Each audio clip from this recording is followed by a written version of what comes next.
All right, everybody, welcome to the Let's Stay Together talk show. Your host, Reverend Rick McCain, along with my baby, my girl, my boo. Hey, we've got a great conversation today. This is our panel day where we talk to different panel people that are coming onto the show. And today we're talking about affirmative action and how that's going to affect African American students going into college. I'm going to ask Mr. Crawford to bring in our guests, and we're going to start talking about this. This panel discussion is going to be from the whole time from 7 to 9 p.m., and we're going to be talking to some exciting and special students that are coming on to the show with us. Not only those students, but the dream maker, mentor himself, and our good friend Sheldon is going to be here on the show. And so we've got them on there. So before we start off the show, I want to say some things. Welcome to you. I'm going to have my wife welcome you in a second. But affirmative action, this is what we're going to be talking about, affirmative action and how it's going to affect African American students when they go into college. Affirmative action was historically been an instrument that colleges can use to ensure students of color receive fair consideration for admissions given the systematic barriers in schools that students of color attended and affected. However, in June of 2023, in a 6-3 ruling, affirmative action was prohibited in all colleges in the country of using race as a consideration for admissions. Now, this was due to a situation that happened at two colleges. It was at the University of North Carolina, Chapel Hill, and Harvard, where some students were arguing about the fact that affirmative action was discrimination against them, which is interesting because it came from an Asian American student and one white. Now, affirmative action, for those of you all are listening, affirmative action was not just for African American people, it was for minorities. So the Asian American was considered a minority at that time, but felt that she was being discriminated against because affirmative action she was deemed was for African Americans only, which was not the case. Now, the faith of this situation was done by a place called, and I'm gonna read this off, it was called the Students for Fair Admissions, which is a nonprofit legal activist organization funded in 2014 that was fighting against the purpose of challenging affirmative action admissions policies against schools. Now, when this happened, and I said this before in a 6-3 ruling, and I'm going to say this, you all don't know me yet, but we're crazy on this show. We're just real. The affirmative action that came with a 6-3 ruling, which was contributed to the fact that Trump was able to put in people that he wanted into the Supreme Court. That meant that race could no longer be a factor in the consideration for minorities in college. So this is what we're talking about today. It's affirmative action and how it affects, we're saying black students, because we're talking about black students here today. I'm going to let my baby get on here and talk and bring in our audience, and then we can go from there. And I appreciate you all being here tonight with us. Okay, I feel like a mama peacock right now. Hey, Sheldon Smith, thanks for bringing these beautiful babies on the show. I love these beautiful divas and the handsome young guy there. I want to make sure, do we have two Ryans here tonight? Yes, you do. You have Ryan Werner and Ryan Dawson. Okay, I was And trying to make sure. spelled the same way? The same way. Yes. Interesting. Okay, go on, sisters, go on with your cue. So, okay, is this how you pronounce it? Antoine or Antoine? Yes, Antoine. Okay, I'm good. Okay, Antoine.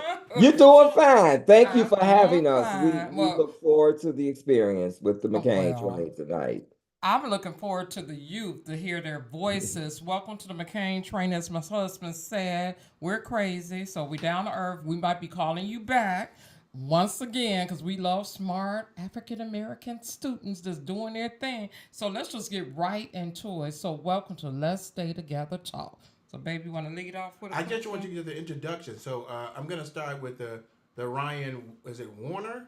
We Like Val Warner, yeah, It's Werner. Warner. W-E-R. It's Werner. Okay, Warner. Warner. Okay. Okay. So I'm gonna start with her.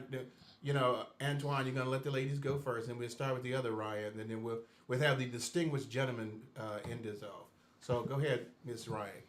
Well, hello, good evening, everybody. First, I just want to thank you so much for this opportunity and letting us come and speak, some truth for the people. My name is Ryan Warner. I am a senior at Whitney Young High School. I sing and I write music, and I'm actually pursuing a career in music and majoring in music for college. Almost sound like a Juilliard School of Music person to me there. So what's a genre of music Yeah. here? I just brought that up because I was going to go to Juilliard School of Music, but I couldn't afford the tuition because it was high back then too. But next, Ryan, I'm sorry. That's Hi, Michelle. I'm Ryan Michelle Dawson. I'm a sophomore at Fenwick High School. I love to write. I write professionally for my local newspaper, and I've written professionally for Ed Post. All right, look at that. We may be able to get her to write for us for the plays. We're theater Okay. critics too, so we might even pull her in for that as well. She's gonna be off at college somewhere. Yeah, she's like, no, I'm not doing it. Mr. Antoine. Did I say that right, Antoine? Yes. Okay. Because it like he froze. Is he froze?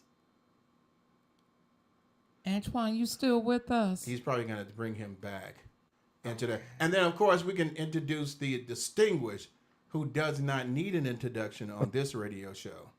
Our good friend, the one who brings so much of a plethora of information that we're proud of having him as part of our show. Okay.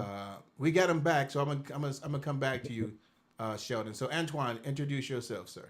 Oh, hello, my name is Antoine Fowley. I'm currently a senior at Chicago High School for Agricultural Sciences, and I'm excited to be here to talk about this affirmative action and college admission process. Okay, so I want all y'all to relax because we gonna have some fun here. We're just gonna be truthful and fair and tell the truth, shame the devil. And speaking about someone who tells the truth and shames the devil all the time, here's my guy Sheldon. How you doing? Man, You call what's him going Smitty, on? So going on, man. I'm good, man. I am good. I'm just elated to be here with these academically talented students of mine. I've mentored them. They come with me through church. We are members of Trinity United Church of Christ. Antoine, that's where Ryan Dawson and Ryan Werner, I was their confirmation teacher. I've mentored them through Christian discipleship. And so we've discovered and developed an independent relationship with Jesus Christ together. We've walked the King's Highway together. And so they are on the straight and narrow. Not only are they strong and gifted in their secular realm of student engagement and academia, they are bound in their relationship with Christ, the ultimate. And so Antoine came to me as a mentee through the Sigma Beta Club. I've been his youth director for about 9 or 10 years. And so Antoine came to the Sigma Beta program at an early age. He was young. He's participated in a plethora of community service, the Pacific Guard Mission, Operation Food Share with Trinity United Church of Christ, Ronald McDonald House Charities, and a host of other things. In addition to that, Antoine maintains a 4.0 plus GPA as a scholastic achiever at Chaz High School. And so these young people, they're going to do the things because they're the GOATs. I'm going to sit back. Deacon Shelton has done and equipped, and now it's time for them to execute. So I'm good. I'm excited to hear. I'm not dissing the ladies, but I'm excited to hear a young man with a 4.0 average because our brothers, we need to step up. I'm telling you, the sisters are kicking our behinds. And Now these like ladies got some genuine GPAs. I'm gonna tell you. I'm sure, but I'm just saying they the brothers need to step up. I mean, I wasn't the smartest kid in school, but as I was getting out of college and I found out I was looking dumb with my girlfriend, I bumped my stuff up to a B plus at least. But I mean, it's important to have you all out here and talk about affirmative action because you are, like Sheldon says, the future. So I'm gonna jump into this right away. When you have all of you all heard about affirmative action, and has it been something that you've heard or you yourself have experienced where it has affected you in your college application for schools? And I'm gonna start off with Antoine this time. Okay, so I've heard of affirmative action, but like in my first, for my college application process, because I applied to majority PWIs, so I know that affirmative action is researching for affirmative action more. I knew it would be like a part of my application process, but I really don't know like how it like 100% affected my admission to the PWIs that I got accepted into. But I feel like in some way it could have affected my placement to many universities that I was accepted into as well. Now, educate some people here on the show right now what a PWIs are. What does So this acronym stand for? Oh, yeah. So PWI, or predominantly white institution, again, is a university where where majority of students are predominantly white students. Yeah. Now I'm gonna tell you, you educated me because I sure didn't know what PWI was standing for myself. I've done a lot of reading, but I missed that one. So that was great. So you're basically saying you've applied to a lot of these schools, but you didn't see anything that pretty much affected you. You're not sure, but you didn't get anything that basically affected you in that aspect.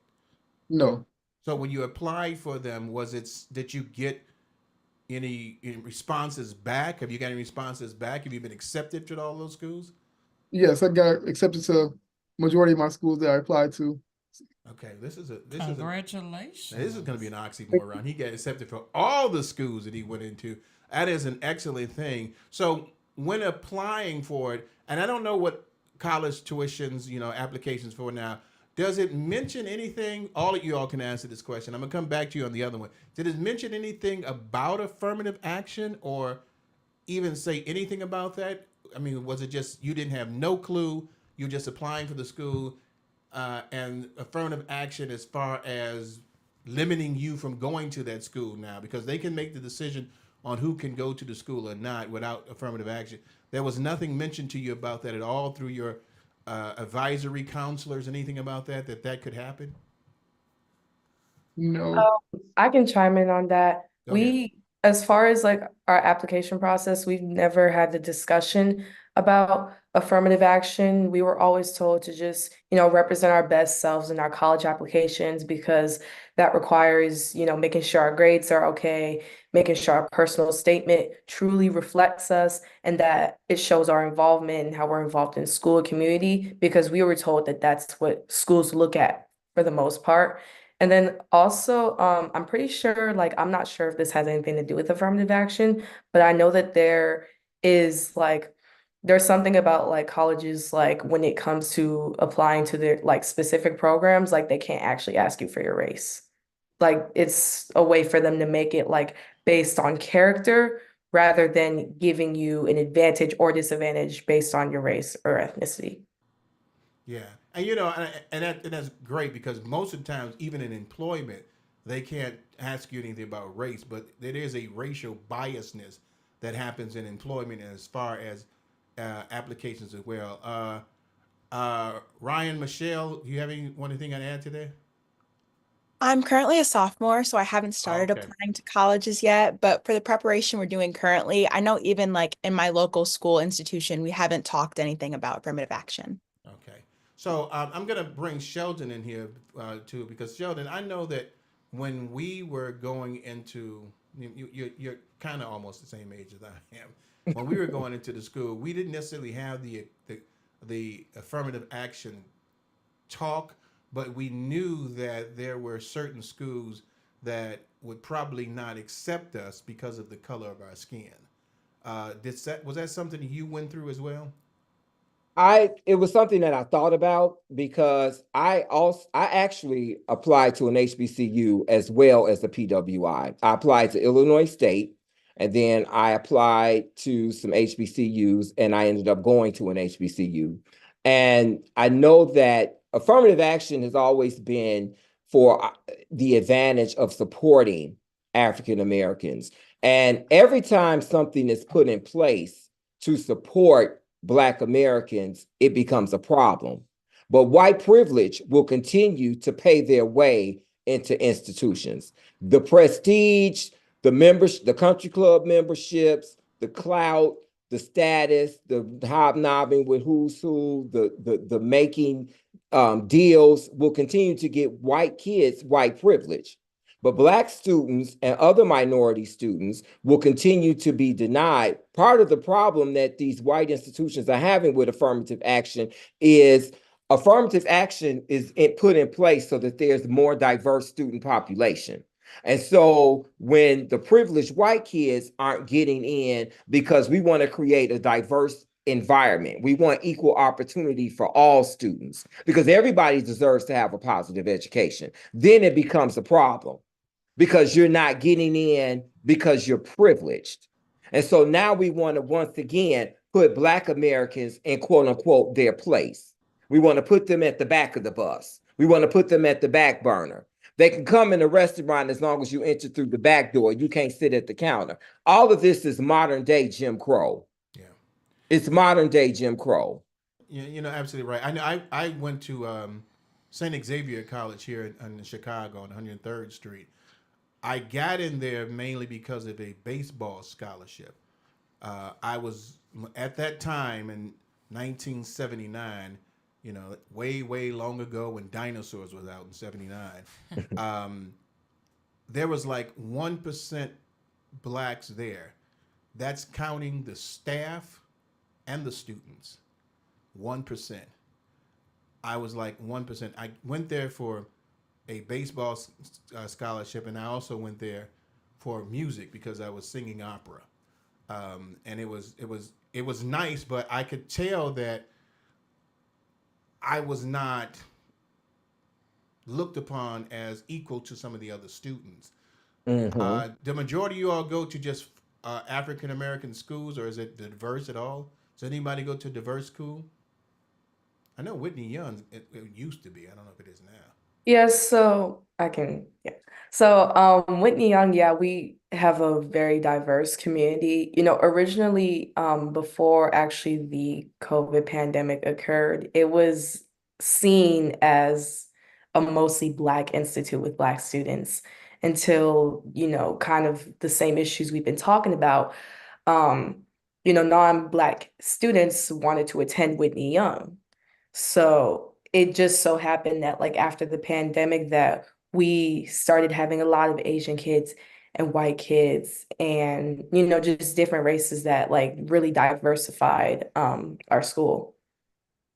Now, see, Black students and Black people don't have a problem with others integrating our world, but they have a problem with us integrating theirs.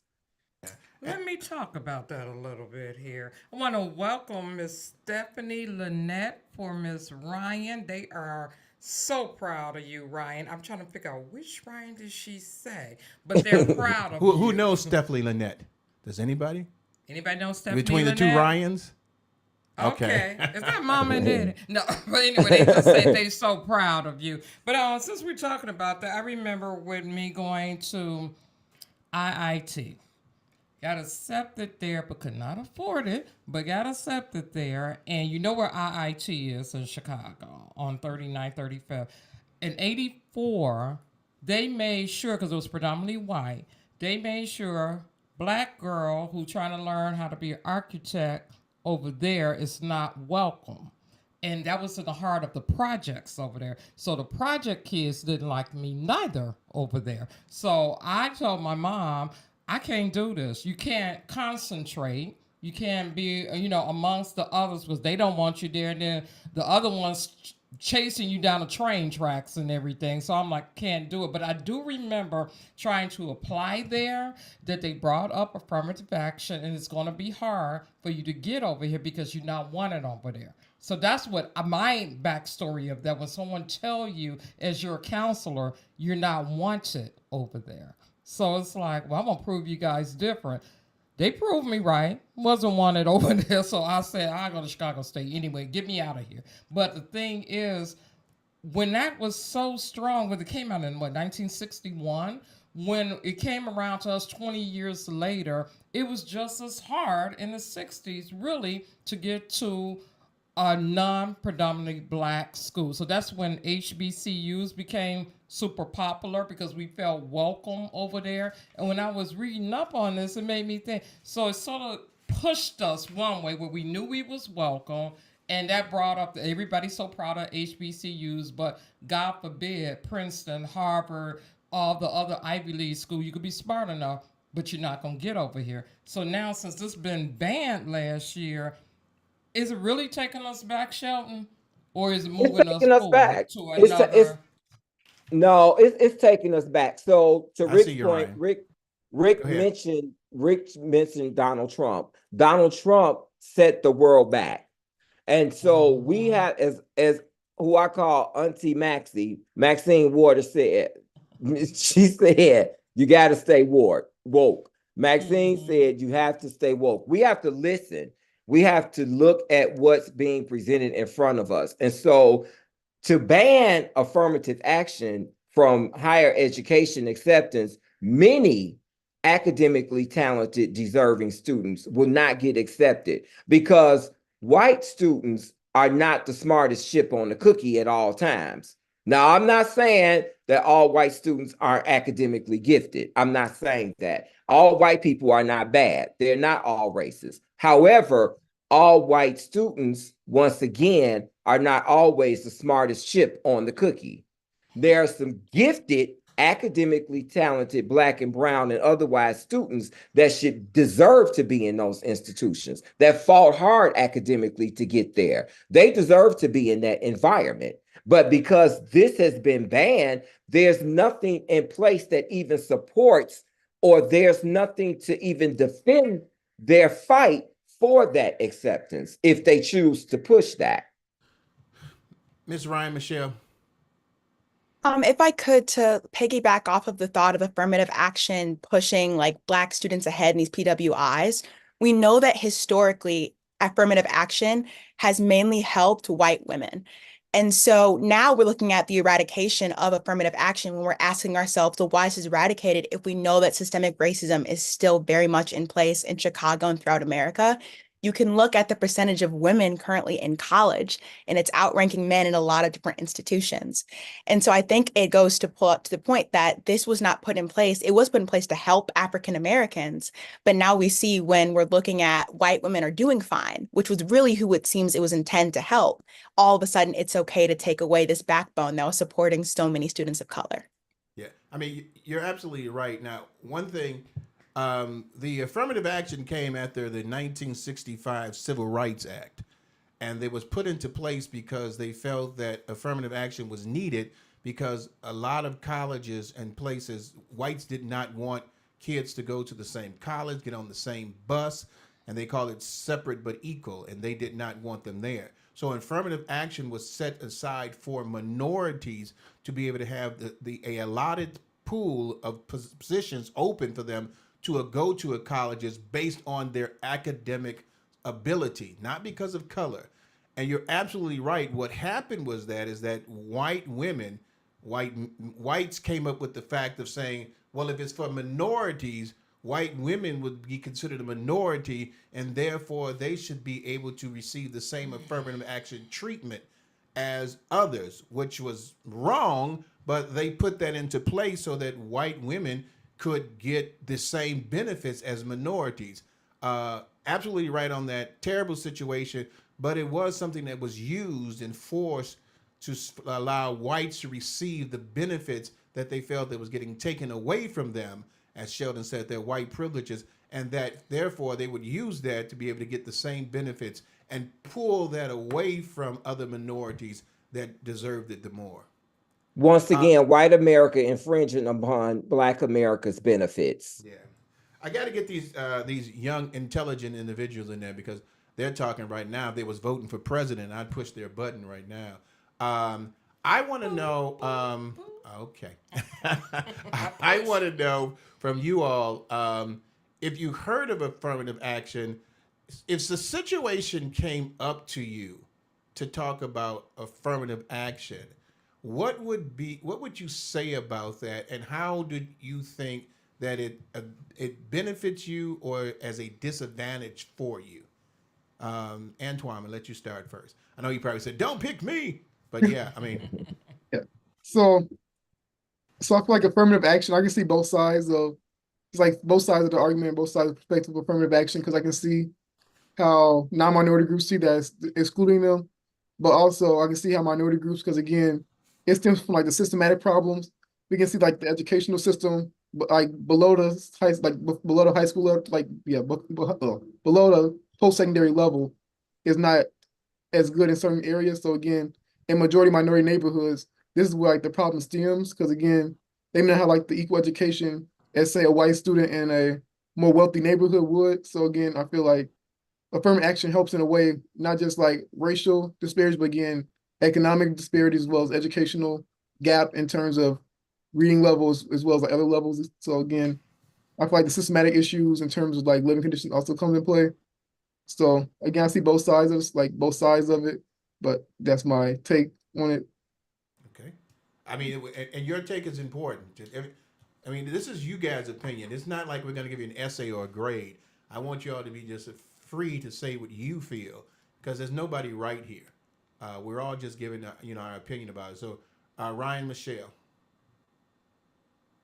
I personally believe that affirmative action isn't harmful legislation. I think it's leveling the playing field. And to me, I believe when it comes to applying to, again, these post-secondary sources, I think it's the best way to combat already systematic roadblocks for Black students in order to get into higher education. So, for example, legacy. So we talk about people being able to get into a school easier, having a higher chance of getting in based on their parents, their grandparents, or great grandparents going to the school. And we know that historically, Black Americans weren't able to afford or even get into these schools for a long time. And so I believe that affirmative action was honestly the best way just to level the playing field because a lot of us aren't able to have access to things like legacy. Yeah. So you go on to the other Ryan, Ryan yep. Warner with that question. Repeat that question. So I agree with both Antoine and Ryan that affirmative action should definitely be implemented again because I mean there's many like one thing that I feel like just people should understand about like the Black community in general is that just because I have the same color skin as like Deacon Shelton and Antoine and Ryan like does not mean that we all go through the same experiences. We all have different backgrounds and we all have different things that make us who we are. And colleges, they highlight the most that they're looking for good character and everything that we go through and everything including how we've been brought up with our education, the opportunities we've been granted, the people we meet, how we represent ourselves in school, all of that matters. So I feel like not only should affirmative action be in place, I also believe that colleges should keep their word when they say we're looking for good character. So you're saying this, then try to look past my race and actually understand who I am. Yeah. And the thing about affirmative action is affirmative action was put in place to stop discrimination. And then when it's removed, it allows discrimination to grow. And then it kills diversity. I'll tell you, this is one thing that Supreme Court Justice Sandra Day O'Connor said. She says, "We expect that 25 years from now, the use of racial preference will no longer be necessary to further the interests approved today." Basically, what she was saying is that she felt that within 25 years, and I'm going to go to Sheldon for this question. She said in 25 years, she would believe that diversity would be so equal that the need for affirmative action would not be there. Sheldon, do you think that now in today's society that affirmative action is obsolete and that we're diverse within our school systems? I do not. I think that we are not as we have not evolved as well as the world seems to think that we have evolved. I'll say that. We think that we don't need affirmative action, that we are diversified more so than we are. We are not. Things are still not equal. Our schools don't have the best materials. Our schools are still underserved and overlooked. Our students are not given the best opportunities for equal academic opportunities. Our classrooms are not controlled the way that they should be. some students have behavior issues, and when it's a black student, it's seen as they're seen as a threat. When it's a white student, it's, oh, he's bipolar or he's got an emotional disorder. They're bringing guns to school and shooting up the classroom. But if it's a black student that does something like that, it's viewed differently. And so the playing field is still not equal. So when we're diverse, we can't be only diverse in physicality. We have to be diverse in our mindset. We have to be diverse in our acceptance. We have to be diverse in our embrace. We have to embrace humanity and not choose to embrace individuals the way we see them, but embrace them as of equal humans. When people start seeing humanity over race, that's when the world will be the most diverse. Question here. Rick, you said that individual said in 25 more years. So we're looking at 2050? Well, I think this was said in 2003. So, Well, it was 25 years. I took it that the statement was made some time ago, Yeah, it and that was. they were expecting it to be. But the people thought because President Obama was the first African American president that we had evolved and we had quote unquote made it. So, and we're still in a struggle. Yeah. And white America is always, I am of the opinion, let me say it this way. I am of the opinion that white America will always have a way of trying to remind or let Black America know what his and her place is. Look how they did Ketanji when she was coming to the Supreme Court. Half of those people in that room, over half, were not qualified to ask her the questions that they were asking her. Lindsey Graham, I dare you. Don't let me call the roll. So, Yeah, I mean, you can call a lot of them out there. and that was a Black woman that was that could have been Ryan Werner, that could have been Ryan Dawson, that could be Antoine in the future onboarding with the Supreme Court.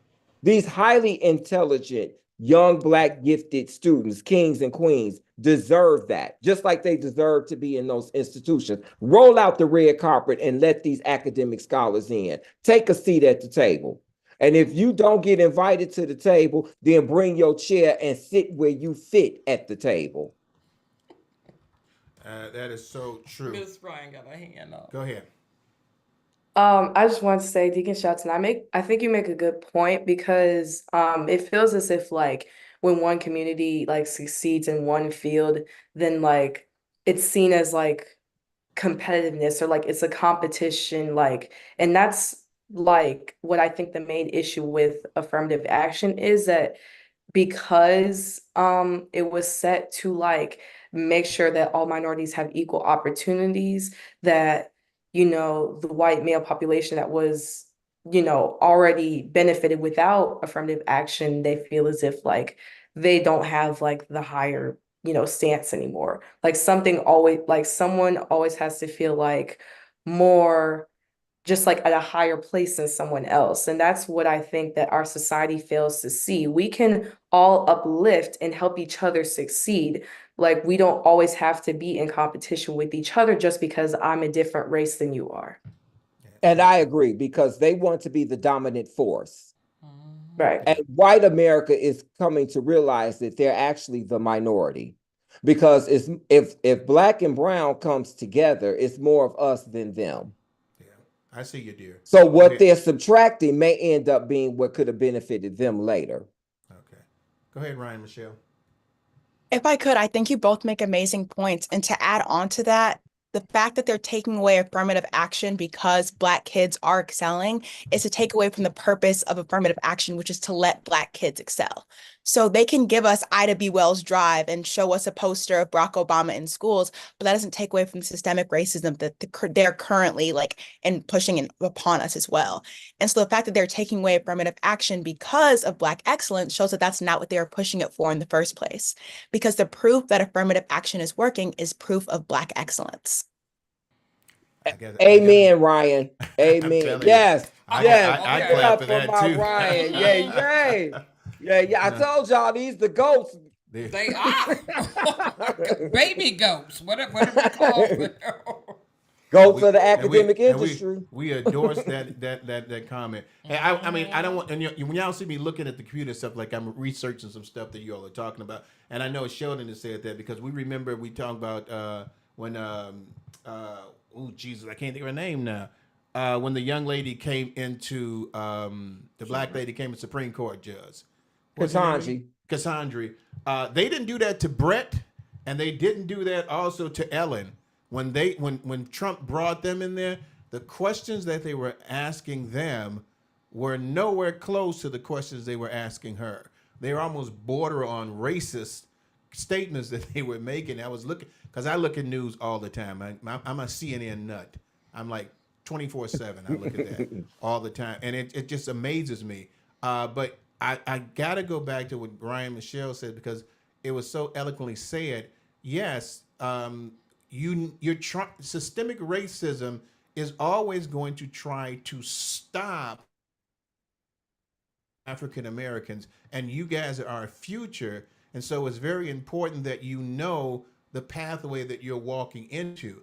I know for me, being in school with other whites, they wasn't necessarily down to me, because I wouldn't accept that, but it just felt like that I wasn't on the same level as they was, especially since I was in a school with 1% blacks, period.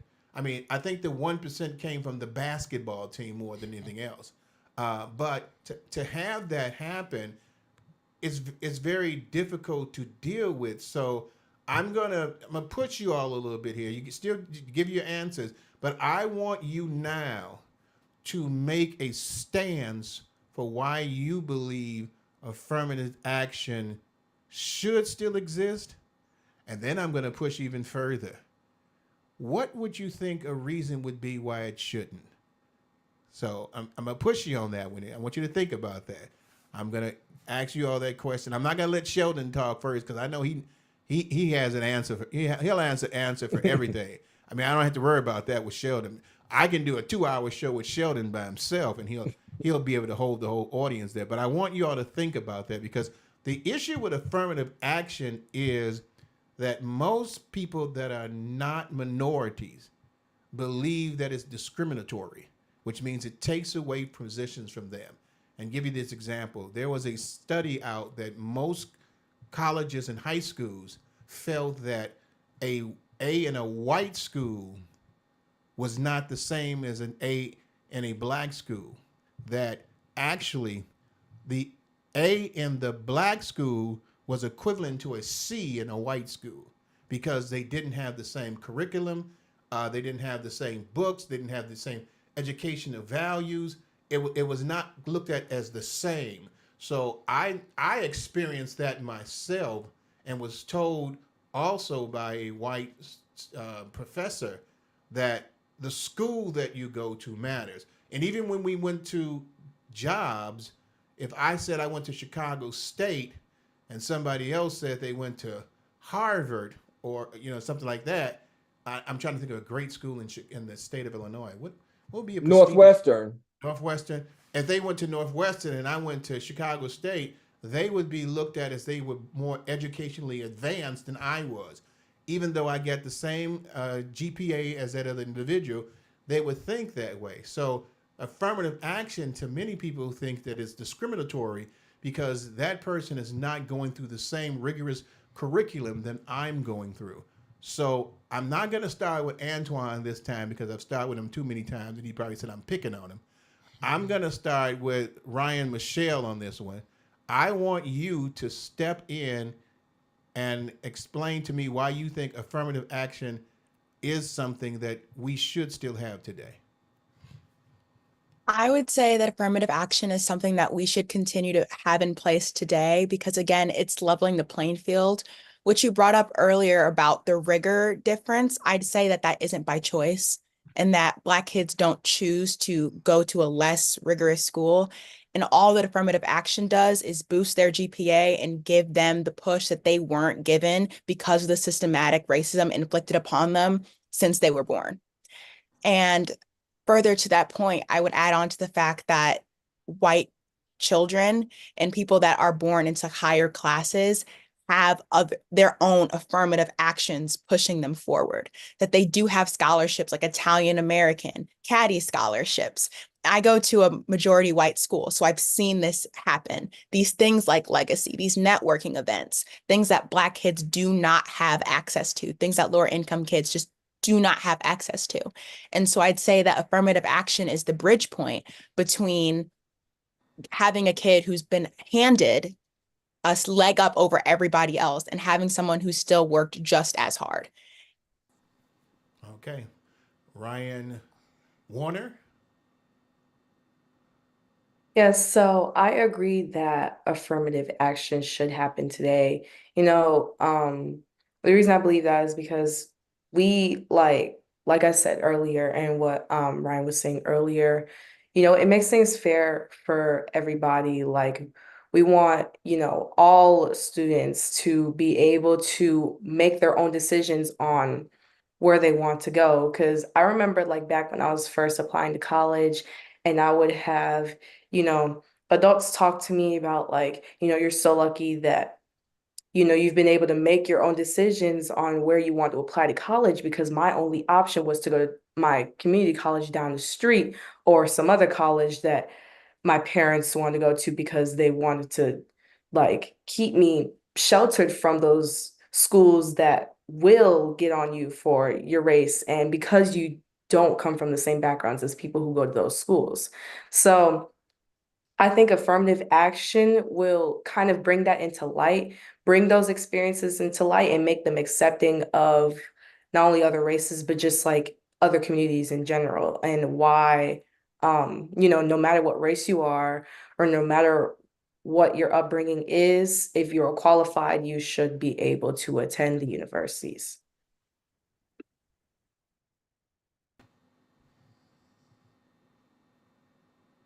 Did he hear you? Antoine, you're next. Okay. So I think affirmative action is required and should be enacted again because again, as Ryan Dawson talked about, as well as you talked about how the rigor in certain schools and lower income schools and schools with like in certain neighborhoods where it's not equal in the A in a black school or a minority school not as equal as in a white school or higher income school. I feel like that's the whole point of why we need affirmative action because again, that can bring equality into the educational field as well as create the rigor that is needed in certain schools to get to the equality of a white school or high income school. Yeah, high income schools. So I think that that's why affirmative action is needed to create the equality and bridge the systematic issues that are currently going on and like create educational inequality in the United States, as well as it will help with housing equality, as well as there's a quality of life for certain African American students in the world. So basically, that's why affirmative action is like required for life after college, because again, that will bring African Americans and other minority groups into these fields so they can diversify their fields as well as bridge the economic wealth gap, as well as the educational gap, as well as the literacy and math, like competency gap. So I think that that's why affirmative action is required. You have a comment. Awesome. Okay, we have a comment from someone on the show. Go ahead, babe. This comment comes from Vanessa. Let us not forget that Blacks are being held back because of fear. Fear that we would take over, as when we set our minds to accomplish something, it comes to fruition more than the racist whites we would like to see it. The Republicans have pushed the no abortion law because the pure Caucasian birth rate has dwindled down to an alarming rate. Allowing our kids to compete fairly and equally would be disastrous for them, as we will walk all over them. Fear is a dangerous thing, and that it is. I mean, just the thought of, like you said, we knew this them banning it, we're being set back. But it's so sad that we have to continuously fight for equality in this world. And this little cutie got her hand up. Yes, Miss Ryan Michelle, I see you. What's going on, huh? I was just going to bring up the fact that I think that Black progress tends to lead to white fear. And we can see that in cases of them banning books like the 1619 Project, that when we come up and when we have genuine, solid, like educational studies, and whenever we start to advance, there is a fear and there's immediately a drawback and a pushback. The fact that America, this nation that prides themselves on being the most like freedom and liberty, and those being like our amendments for like free speech, so something ingrained in us that we're taught when we're very young, is banning books. and we're saying that it's constitutional. I think that it just goes to show again with these things like affirmative action, when there is Black progress, there tends to be white fear. And white fear, since white people currently are in the head of our legislation and are the majority of people in that they tend to take away the things that we have and the things that we use to advance that they've given us. So true. We can go back to the point when they were doing the Constitution. And I think Kenny's going to tell me I got to get close to this mic. When they said that all men are created equal, they were not talking about African American men, because at that time, African Americans were still considered slaves. When they brought them over, so that was never the consideration. There's always been a fear about the equivalency of African Americans with whites, because they're afraid that we might be able to be in an equal playing field with them. We'll be able to have a more of an advantage than a disadvantage. So it's good to keep someone at a lower scale to make them feel that they're at a disadvantage. And so that's always been the case. I have to say one thing. I'm very proud of you three on here, because you're giving some excellent answers to this. And I just want to make, again, tell you, just be yourself, talk. I love how you all are doing that, because this is not, we're not quizzing you, but we want people in America to listen to the show, because this show actually goes all over the world. I mean, people from, Sri Lanka has listened to our show. And so we've had a lot of people who have contacted us from different locations, and we want to be able to have them to see, some highly educated African American people on there, instead of what we see on the news all the time, which is always a negative scenario. So I'm very proud of what you all are doing right now. I'm going to switch for a second, because I'm going to put Sheldon on the spot, because I said to you all that I was going to ask you why it shouldn't be. I'm going to ask Sheldon, what would you say? I want you to, Sheldon, I'm going to apologize to you in advance. I want you to be a white American, and I want you to say why you feel that affirmative action should not be a part of our United States. Well, as a white American, my great-grandfather attended Duke University. My grandfather attended Duke University. I attended Duke University. So now there's 3 generations of my family at Duke University. Now, all of a sudden, my daughter was told that she has to be on a quote unquote waiting list, because there's a different structure with the acceptance process. I've given to the endowment fund. I give to the foundation. My wife and I support this institution. I paid for the football stadium to be built. And you're telling me that my daughter has to wait? What is she waiting on? What policy is it about your admissions process that's changed after 3 generations have gone to the institution? Not only have 3 generations, but economically, I have supported your institution. My fraternity is the biggest house on Fraternity Row. I keep the lights on. And you mean to tell me that my student, my young person, has to wait? Excuse me, what Why is is your she name, waiting? sir? Her grade, she has a B+ average. What's your name, She sir? has a B+. My Your name is imaginary John. name. My name is John Steinbach. Okay, John Steinbach. My name is Betty Shabazz. And what I do know with most of the elite and privileged Americans, just recently in the celebrity world, they was forging stuff, just writing letters, paying off people to get the kids in school. Didn't have the grades where our African American children work hard, get the grades, could get into these colleges, and your white privilege decide I could just write a letter and pay off some people at the college and get my children in. I'm glad that some of you guys went to jail for that and had to, be disbanded on your own, right? But what do you have to say about that, Mr. Duke? Well, you call it white privilege.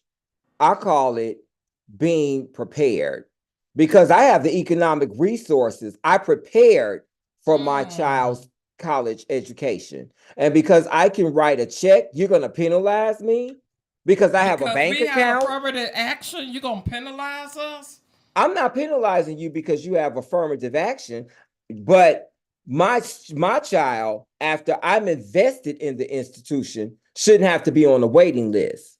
So because I have a bank account and I can afford my child's college tuition, you mean to tell me I have to wait after three Yes. generations? After I've supported the school, I give to the endowment. What is affirmative action giving? Has somebody from that's with affirmative action or that is a spokesperson for affirmative action written any checks to Duke University? Duke University is in North Carolina. My family has been very political in the state of North Carolina. And so when we look at North Carolina, my family has helped grow and build Greensboro, Wilmington, and other parts of the Carolinas. And so the fact that I am who I am, you mean to tell me that carries no measure with you? It does I'm not. just asking. Yeah. I'm going to let this dissertation between you two come to an I mean, we role come playing to an really end right now well. because I want to bring them back into the thing. For those of you all that just came, we've got a panel guest here today, and we're talking about affirmative action and how it affects black students. We're bringing in these very educational, and I think that's not a Educated. word. Educated. Thank you for educating me on education. Back into the equation. Now, Antoine, I want you to hear what just happened because you heard a white person say about why they feel affirmative action should not be there. And you said that you was accepted into a lot of the, was it PIC or PWC? Is it PWIs. PWI? Thank you. I'm going to write that down. PWI. Now, I want you to help a student right now, even yourself. How do you feel about attending one of those schools where you will be considered a minority that may not fit in with the society within the school? Okay, so my major as a whole, my minor that I'm planning to go into are very African Americans and minorities are underrepresented in those areas because I want to major in agriculture education and minor in air traffic control, which are two different, like aviation and agriculture, the education are not really diverse in terms of African Americans, especially African American males in education. True. So that's one thing I did worry about as a whole. 'Cause, like I went to go visit the schools and I saw the agricultural department and seeing like the pictures, only seeing one black person or one minority, like one person minorities, especially like let's say racial minorities, only seeing one person who looks like me on the photos. It's kind of like intimidating in some ways. So that's one thing. So that's one like intimidating, but also I'm kind of excited because I get to like diversify the industries I'm going into as well, and inspiring more young people to go into industries that are not really like sprung onto them in early ages. Because again, I want to be a teacher, so inspiring the young other generations are important to me. So Okay. So speaking of that, that intimidation that you have, because I know going to St. Xavier College when I went there was a kind of a feeling of intimidation because it does make you feel a little bit uncomfortable when you're the only black person in every class you go into. And you just sit there and it's like, I'm not, the teacher's not my color, the students are not my color, none of the students are walking around in my color. I mean, we do this sometimes. We go to plays. We sometimes we want to see how many African Americans are going to be there because it's not a lot of African Americans that are there. So speaking of that, that fear factor, I'm gonna go to Michelle Warner. How would you advise a person dealing with an affirmative action situation where a PWI, they're going to a PWI school and they feel some kind of fear about being capable of being able to do the same kind of job or to get the same kind of grades as white students because of the racial divide? Um, I can start off answering. What I would do, I mean, me personally, like, I'm someone who's very like who just likes to like take an action of things. Like if I feel as if something isn't like necessarily like right, like I would probably like go in myself and like make the effort to, the small percentage of Black people who are at this school, let's maybe like create a society where we can just, you know, mingle, share our experiences. Um, and just like just get to be in each other's company. So I say that to say that there are many ways to get involved and to make your college experience worth having. And you shouldn't have to hinder yourself or ever like shadow yourself from anybody or anyone or anything just because there's not a lot of people that look like you that are in the university or college that you are attending. There are always ways that you can make yourself be seen and be respected, um, without having to ever feel intimidated. Ryan, Michelle, I want you to add on to that. You go to a diverse school. Is it is I'm not saying you necessarily, but have you seen an experience where that diversity has been not received very kindly? As mildly as I can put that question.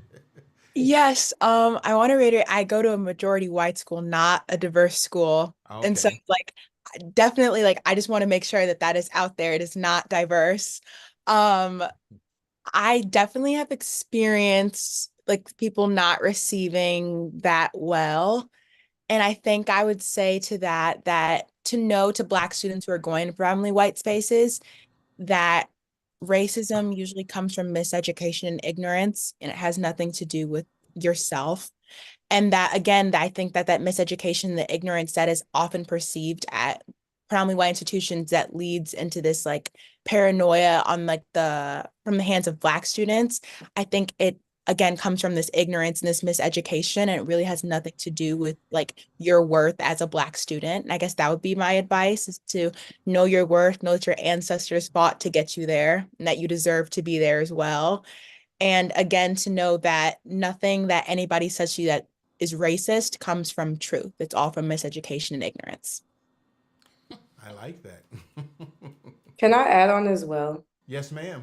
I just wanted to make a general statement. Like, I definitely agree with everything that Ryan just said. Like, I just think that's interesting, like just something to keep in mind, especially for people who are listening. Um, you know, there is definitely like a lot of like places that you are going to come across that are going to make you feel uncomfortable. But as far as like if we're just talking like just in the college area, there, to me, this is just me personally speaking because, I've been like around like people who have like given me so much. Like there is no reason why you should be at a college where um you're not wanted. And I'm just talking based on like admissions office and staff. If the college that you're fighting for and you're showing that you're fighting for a college that I really want to attend here, I've researched your school and I feel it's best fit for me, but they're not giving you that same energy back, then that's not a place that suits you, not because there's something wrong with your character, but because they're not seeing you for who you genuinely are and what you bring to the table. So I feel like that is just something that like kids in the upcoming generations should keep in mind, that they should want to, there's nothing wrong with applying to colleges that do have like there's nothing wrong with applying for the Ivy Leagues and for the PWIs, but just make sure that they want you for you. Yeah. And let me just add this for people who are listening. We're not saying anything negative about what is it, HBCU colleges, excellent colleges out there. This has nothing to do with it.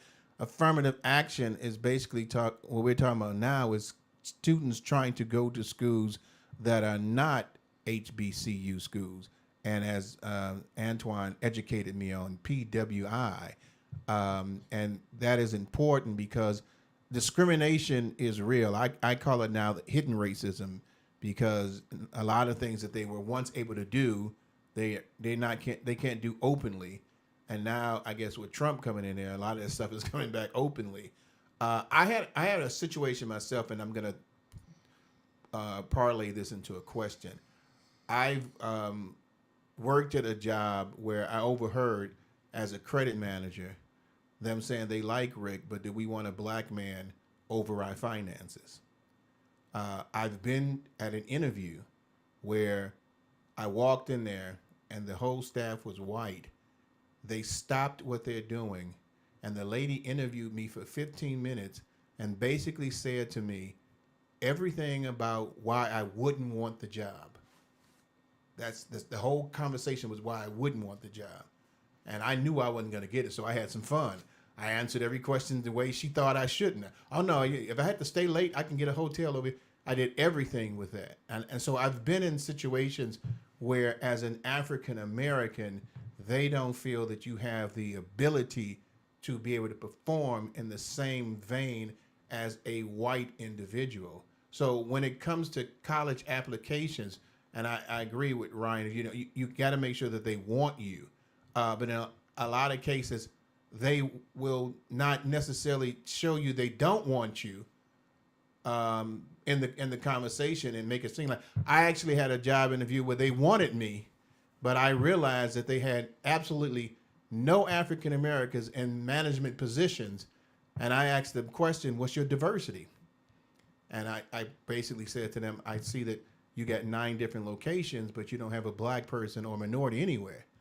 Obviously, to say I didn't get the job, I didn't want the job. That's why I threw the question out there. So my question to you all is that is something that we should be afraid of to stand up for affirmative action and tell people that we believe that the inequality of what you're giving to people of color does not match what happens for whites? Should we be afraid to say that, or should we be bold in speaking our truth about that?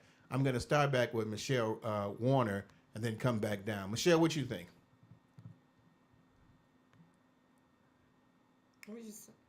You said Michelle Warner. You mean Ryan Michelle or Ryan Warner? Michelle. What did I say? Michelle Warner. You said Michelle Warner. Ryan Warner. Who's Michelle Warner? I put both of y'all names together, I guess. Yeah, I'm like, and that's what she's like. Who is he talking about?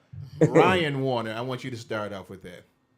Yeah, actually, I was going to ask if you mind repeating your question. So basically, what I want to know: should we be afraid to stand up for affirmative action? Should we be? Is it something that, when, as a student right now, do you feel that that could be something to be detrimental to your educational advancement by standing up for that? Or is it something that you feel comfortable enough to basically stand up for because you feel that affirmative action should be something that we still have in society?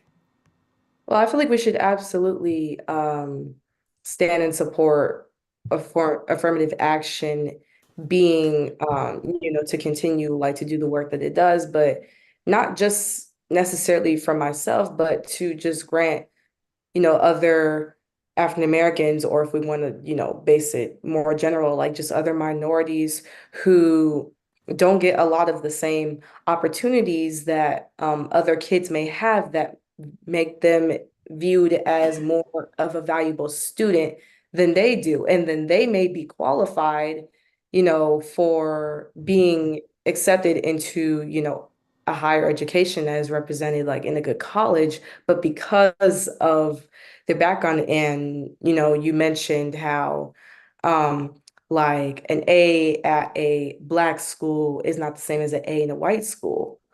So I feel like, things like that and just standing up for things like that is a great way to highlight that, just because we all have different backgrounds doesn't mean we should ever dim anyone's light. If a student is qualified to be in that institution, then they should have the chance to be accepted into that institution. And I think as long as everyone understands that, then we will be spreading the right message to people. I'm going to switch down and go to Antoine. Okay, so I think that students shouldn't be afraid, or just people in general should not be afraid to advocate for affirmative action, because again, I feel like the lack of misinformation and the lack of education on the topic is substantial because again, a lot of people do not know about affirmative action. I feel like it's hidden in a way to like make the non-minority groups happy in a way. It's like I think like it's hidden in that way. So I feel like it should be more people should be educated about it. So I think at certain schools, Black student unions and Black student like organizations to advocate for affirmative action or just educate the other educate people who may be against or just like listen to each other's ideas on both sides or just like educate people who don't know about it and just educate and teach them about affirmative action, what it's pushing for and what is the history of it and just like what like historically what is pushing African Americans away, and then you can see it. It's like at the predominantly white institutions, like why it is predominantly white and there's not more African Americans at the school, like at certain schools. So I feel like that's why it should be advocated and educated in a more national, global way. Ryan Michelle, so I can make sure I say that right. I would say definitely be bold and not even just for our generation, but for the future ones. Especially knowing that this is a decision that impacts our kids, our siblings, our cousins, our grandchildren, and that Black movement really comes through Black boldness. And knowing that when we look back, how did we even get affirmative action, the civil rights movement? It comes from these bold Black figures that weren't afraid to speak their mind, and that Black compromise doesn't really lead to Black advancement. And so definitely to be bold. Okay. Sheldon, you almost made me forget my question with you doing that. I was going to go to you next. Man, I'm loving these Yeah, responses. I am They too. are giving it. I mean, Yes. if this is our future, we are all right. I was going to say to you about, when we talk about affirmative action, because, Ryan Michelle was, right. I think a lot of times we forget that, but that's a question I'm going to ask them. We talk about how historically how blacks have fought for equality. We had on our show the Black Panthers was talking about that, about how they fought for a lot of rights for African Americans, and it's something that has happened a lot, but we seem to, in some cases, kind of escaped from the reality of our past. And I want to know from you, basically, with all the things we go into, because you hear a lot of times, you hear Black Lives Matter. And when I was bringing up the question and them that we boldly about it, because then everybody talking about, well, all lives matter. Well, that wasn't the reason why Black Lives Matter was there. It was because it was showing to a lot of people that Black lives didn't matter, and we wanted to matter. We know that all lives matter. White lives matters all the time. Blue, that was something that got diluted for the message.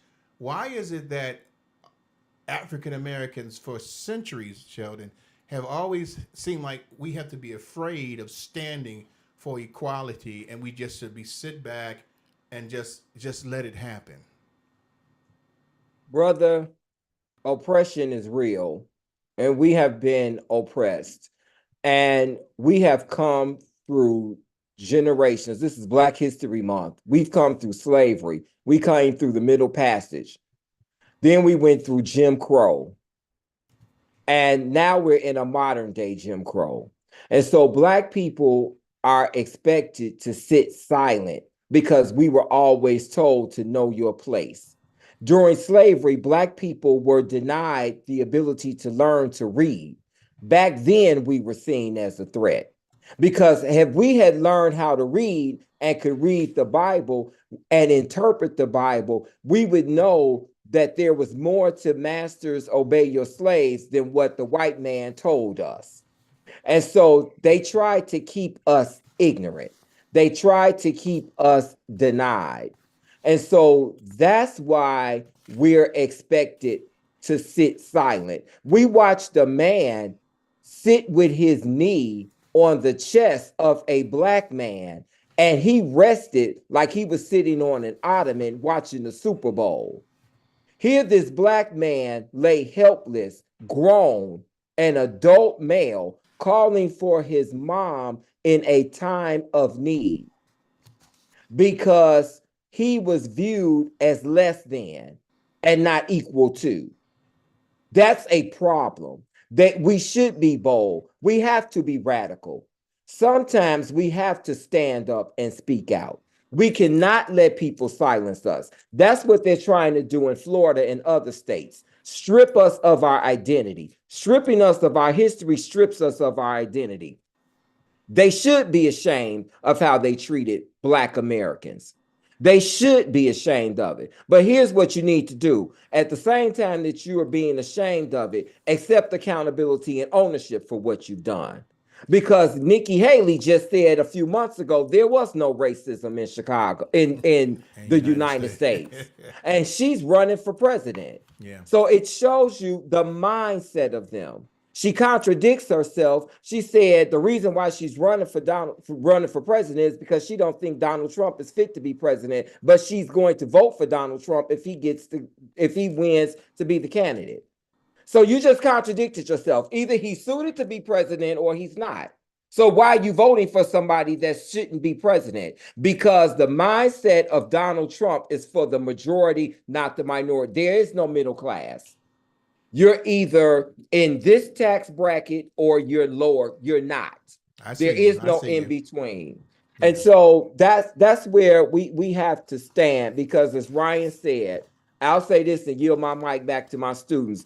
Black progress and Black excellence is a positive threat. And my frat brother, Congressman historian John Lewis, said we as Black Americans are to always, and we ought to always, get in good trouble. I yield my mic. All right. Ryan, Michelle. If I could, I think that, again, we're talking about a country that viewed us as 3/5 of a person. And so when we talk about the history of why they so okay with stripping away our rights, with the stripping away our affirmative action, with stripping away our lives, with like the Black Lives Matter movement, it comes with the fact that Americans don't truly view Black Americans as people. I think it was James Baldwin who said the most American thing to do is to hate Black people. And so when we talk about these things, we're talking about a country that our tale as old as time is that we have not been seen as true people. And so I think, again, we need to Trump not seeing Black Americans as true people and talking like that as well, and being openly racist in the dehumanization of Black people, and specifically in America, Black teenagers, specifically Black teenage men. And I think that that's why everyone is so okay with stripping this away and trying to take away Black boldness, is because they truly do not view us as humans and as people. Yeah. Another thing that James Baldwin said in a debate that he had, thank you for bringing that up, is that he knows one thing about whites in America, that they don't want to be Black in America.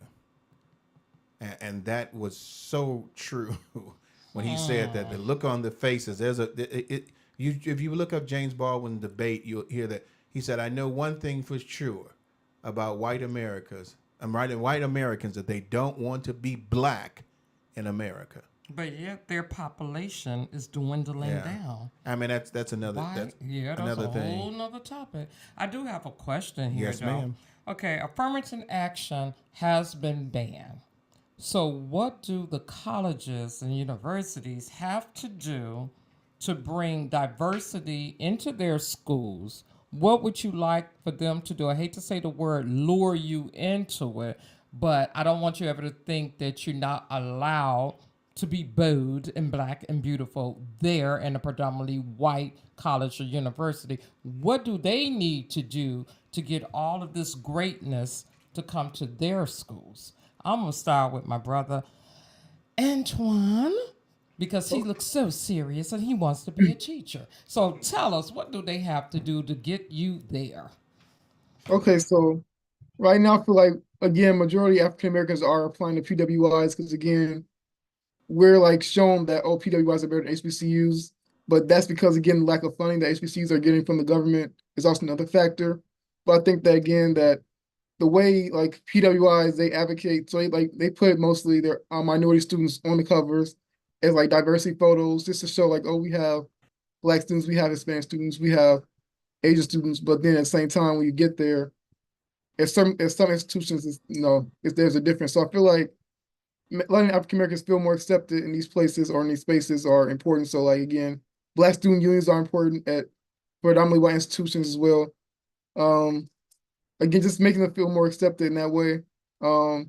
Advocating for advocating for institutes, like for colleges and departments that are not as diverse as others, advocating for those and showing that African Americans and other minority groups can be implemented into these colleges and career fields is also important as well. So Damn. Thank you. Mrs. Ryan Warner. So yeah, I agree with what Antoine said for sure. Like it is really just the simplicity of being accepting of not only just diversifying, but just, just accepting me as a Black student in general. And that comes with not only saying you accept me, but it also just reflects on like just the actions of such. So for example, are you making like certain things more open to different communities? Is there Black Student Union like active? Is there like granted opportunities that I can have as a Black person that a white person may like easily get? So it's things of that such that like would allow me to look at a college and be like, oh, like not only do they see me, like they also like are willing to work with me and willing to help me to let myself be the best me that I can possibly be. Michelle. I would definitely say to those colleges to put their money where their mouth is in terms of accepting Black students. I think that that starts with legacy because you cannot say you're not allowing a certain quota of Black Americans in, but you're going to allow certain students who clearly don't have necessarily just the academic portfolio to get into your school. I would also say going TEPS to optional. If you know that the SAT and the ACT are only indicators of how much class and wealth somebody has, and you know that people of color are historically discriminated against that, um, you need to get rid of that definitely being test optional. And also you can't get rid of affirmative action and keep Italian American scholarships and German American scholarships and a lot of other things where it's like caddy scholarships. If you know that there are certain areas that you are letting students into or giving them more opportunity to excel in your school that aren't provided equally for Black Americans, then essentially you're setting up racial discrimination inside of your university and you need to fix that. Antoine. So to like piggyback off like what the legacy. So I feel like many like universities give also legacy students scholarships, which again is making it easier for these higher higher wealth bracket students to get into these universities. But I feel like those scholarships can be used for their impoverished population or minority groups to like again not to say lure in, but like to make it easier for them to go to these institutions economically, because again a lot of students can't afford it due to the systematic and racial inequality that stem from slavery all the way up to now. So I feel like getting the legacy scholarships is also something else that is also a factor as well. So I feel like that's also something that should be eliminated, and that those funds could be used for something else as well. Yeah. And I want to piggyback on something that Ryan Warner said. We do want to make sure that the colleges want us, but they value us as well, our education, and that they see us as equal to anyone else. Because we don't want Black students going to white schools just so they could feel like they received affirmative action or feel like they've been accepted. I'm bringing in something, that's worth it. All of y'all have great GPAs. You have something to offer them.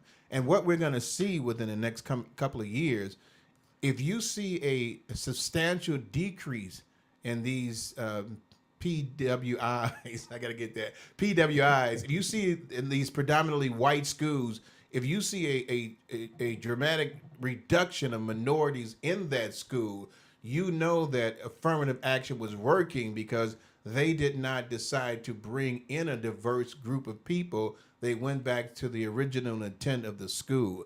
I got to do one thing here, and I'm going to ask you another question. I got to do some commercials here. Hey, ladies and gentlemen, you're listening to the Let's Stay Together talk show. We're talking about affirmative action and how it affects Black students. Make sure that you listen to the JD Morning Show. It's a JD Morning Show, isn't it? Yeah. I'm losing everything now. JD Morning Show that comes on each Wednesday between the hours of 6 and 8 a.m. You'll hear Justin, Kenny, and the gang talking about some great topics. And speaking about something that's great, March the 4th is coming. The 2024 SOAR Awards are here. Make sure you go there. We'll be there. They're going to be honoring Marvin Sapp, Ricky Dillard, Travis Green, Kim Burrell, and Todd Delaney and Jacqueline Carr will be the host of the show. If you've ever been to a gospel show, this is in Rockville, Illinois, March the 4th. It is sensational. We've been there many times. It is a blast. The singing is amazing. And so tickets are still there. They don't have many, but tickets are still there. You can go to Ticketmaster.com. This is the 2024 SOAR Awards. It's going to be there March the 4th, 2024. Get your tickets now. And if you're thinking about having your own radio show on SOAR Radio, 2-time Stellar Award winner for Best Internet Station of the Year, call this number. Do this email. It's soar@soarradio.com. That's soar@soarradio.com. You might have a show that you want to talk about. Look at these bright kids right here. They might have a show that they want to talk about that's educating some kids here. I mean, I would even sponsor that show myself if they were doing that. But if you're interested in doing this show, all you got to do is contact us, soar@soarradio.com. Once again, that's soar@soarradio.com. Coming back to our guests here, we got some exceptional students here. And I'm not just saying that. If you know me, I don't just say anything. Most people that know me, they know that I'm going to tell you the truth. Most of the time, they don't want to ask me because they know I'm going to tell them the truth. But I really do believe that, what I'm hearing from you, and thank you, Sheldon, for bringing them on the show, that you're seeing a more positive example of African Americans that you don't see when you look at the news. It's been a pet peeve of mine. I've been studying this for like 30-something years, and it troubles me. But here's the thing that I want to ask you all, and just a general question. Back in our day, when we were talking about Black pride and things like that, and Martin Luther King was saying, "We shall overcome," and "I have a dream," and all that, and we Black people were in solidarity of believing in unity with each other. But in some cases, we've got disfragmented to the point that we think we've made it over. So talking about the Black struggles of that day seems to be like an obsolete scenario. Is affirmative action for most students your age, is that something like it's really not a big issue? It's not something we should talk about? It's not really brought up, or is it something that people discuss? I'm gonna start with haven't started with Ryan Michelle in a while. Talk to you. What do you think? I think that more than anything, it comes from a lack of exposure. And I think that a lot of students really rely on our teachers to get information, and that we in social media. And I think that since that's not talked about enough, that we just don't have the access to truly understand what it means. And even when we know what it is in a theory, it doesn't mean we know how it applies to our life. But I think I'd also make the argument that, again, like back in this day with the "we will overcome," there's never really been necessarily like a straightforward Black movement unity. Like, there was Martin Luther King, and there was Malcolm X, and there was the Black Panthers, who all had different ideas. And so I think that there's Black kids now, even if they know what affirmative action is, there might be 5 to 10 different ideas emerging about what we really think that looks like and how that applies, and even if that matters to us. Yeah, and I tell you one thing. One other thing we had was called SNCC, and it was the younger generation that was involved in that, and that's what I think was Stokely Carmichael was a part of that, and it was a strong movement at that time in the Black community because kids were at that point asserting their self as being important as well. I'm gonna go to Antoine, then I'm gonna finish up with Ryan Warner. Antoine, what do you think? Is it something? Is it something that most kids don't even care about? If we don't talk about, or is it something of importance? Okay, so I feel like it's nothing. I don't feel like to say like students wouldn't care about it, but I feel like it's not talked about really at all in our day-to-day lives. I feel like if they're exposed to it and informed about it, I feel like students would care about it. But again, the lack of exposure is also an issue in terms of in terms of this, like in terms of like college in general, in certain areas, lack of exposure. That's also something that goes place. So I feel like then like students will care about it, but I feel like there's like a conversation, like an education, and of like exposure. Because again, I feel like with the government and like other people are trying to like push affirmative action down and not inform the public about it. Because again, I feel like a lot of people don't agree with it.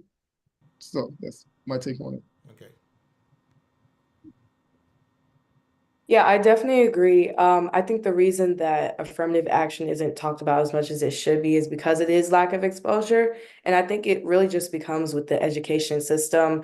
Like Ryan had mentioned that, she goes to a private school with mostly white population. And with that, it comes with the teachers as well, who, clearly have these resources to give to us, but they aren't really giving those types of information to us that, really educate us on like this type of thing is, set against us to keep us from having a higher education. Like, how can we, um, learn how to persevere through that?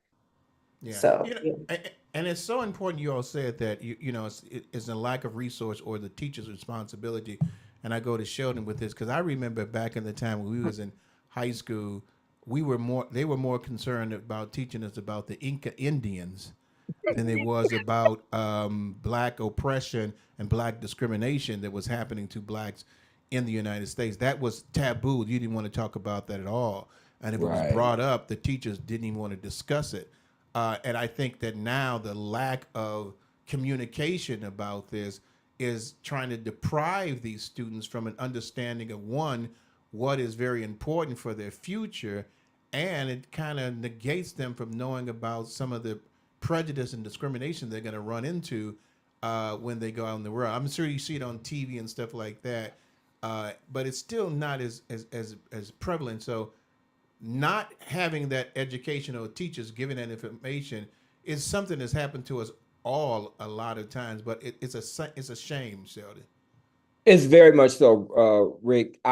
You know, took African American history as a senior in high school, and I was not taught anything about the Tulsa experience. I was taught nothing about Black Wall Street. I was taught nothing about the experience of the young man that 12 years a slave was Right. that was his life story. Yeah. And there are other layers to the Black experience that just were not taught because CPS gives a curriculum and the teachers cannot deviate from that. They have to teach within that curriculum. That's what they want you to teach. That's what they want us to know. We couldn't go home, and tell our parents, it was a white massacre in Tulsa in such and so time in 1920, and they tore down all the Black business. They didn't want that to be our conversation. And so they didn't want us to know that. And once again, societal, that was a way of quote unquote keeping us ignorant. Ignorance is lack of knowledge. And they didn't want us to know everything about it. Because look, if we learn all about Tulsa, that's Black empowerment and Black excellence right there. That fuels us to know what we are really capable of doing. Go become an entrepreneur. Go get you a Black business loan. Go get you a minority loan. Go get whatever. So it helped us to learn that. But I will say this about affirmative action. As we're talking about affirmative action, it just is a talking point to understand that it's not only about the acceptance into institutions, it is also about monies that become available for students because affirmative action also allows underserved people in communities that don't have the economic resources to fund higher education to be eligible for certain grants, certain loans, certain monies that's available for the purpose of education. I have African American woman I'm good friends with was getting her PhD at the University of Chicago and very qualified to be there. And the amount of money that they afforded her was minimal to nothing. Now, don't get me wrong, it was that much more than she had, but it wasn't what other students were being afforded. And so affirmative action being banned is beyond only the acceptance of students that have been kissed by nature's son entering institutions of higher learning. It's about the resources that's also available because higher education has to also be funded. You can get accepted, but can you afford Harvard? Can you afford Yale? Can you afford Princeton? Can you afford UCLA? Can you afford Dartmouth? We have to look at that. So that's a point that we have to also understand. It's beyond the acceptance. Well, affordability has always been an issue as far as not only for colleges, also, I mean, affordability for housing. It's always been, Exactly. they bring up the price so they can redline and keep you in certain areas. So there's always been an issue. If I put it out of the spectrum of their financial ability, then they won't go to the school. So I'm going to make it higher, so I know only a certain people can afford it. Even if they get financial assistance, they won't be able to afford to go to the school. I.e., therefore, you don't have to worry about being discriminatory. You're just using a financial disadvantage and making it difficult for people to be into that school. I also wanted to say something that you said, and I'm blanking out here, that we were talking about with schools, but I'm going to ask them a question. I'm going to come back to what I was thinking about. I'm going to ask you all a kind of semi-tough question because we're talking about affirmative action and, are the kids talking about it? I'm going to ask you all the question, and I'm going to go at the top with Ryan Warner. Do you think that previous societies of African Americans have failed your generation by not teaching or discussing about the importance of affirmative action?